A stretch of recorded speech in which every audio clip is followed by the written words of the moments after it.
Hello everyone, welcome back to the channel. In today's tutorial, I will show you exactly how to stream on TikTok using OBS in 2025. So if you want clean overlays, multiple scenes and pro level streaming, this is how you can do it. So first of all, you need to understand that in order to start streaming live via TikTok, you need to have completed the eligibility of it. So you need to have at least 1000 followers on your Instagram account. Then you need to be at least 18 years old. Afterwards, you need to access to the TikTok live studio or RTMP support. So in order to check whether you are eligible or not, you need to simply open your TikTok app. Then you need to click on your profile icon in the bottom right hand corner in your mobile device. There you will see the creator tools option. So after clicking on that, you will see the live center option. If you are eligible for it, you will see the live via PC or custom RTMP. After that, you will have to open your web browser in your PC, and here in the search bar you need to search for tiktok.com.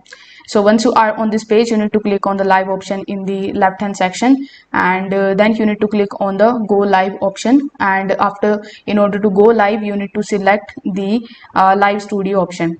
So once you click on the live studio option, you will be landed on this page where you need to download the studio for your TikTok. So you need to click on the download for Windows, and the setup will be started downloading in your device.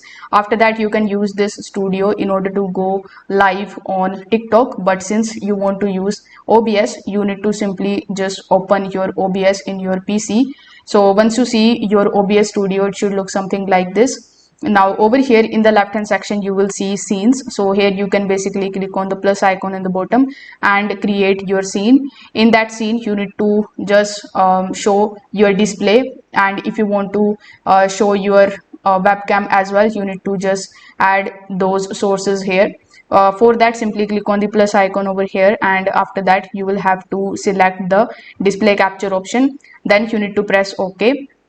Afterwards, in order to add your audio, you need to click on the audio input capture and click on the OK option. So once it comes in this section, it simply means that you have added a source. So once you add all of the sources over here, as I showed you, like webcam, display capture and other overlays, you can click on the plus icon and add any of these, whichever you want to add over here. Once done, you need to click on the start streaming option in the bottom right hand corner of the screen. Then click on the manage broadcast option. Over here, you need to provide the new broadcast details like the title, description and bunch of other details relating to your TikTok stream, and then you need to simply click on the create broadcast and start streaming. So once you click on this option, you will be able to go live on TikTok via OBS. So if this video helped you out, make sure that you like this video and subscribe to the channel. Thanks for watching.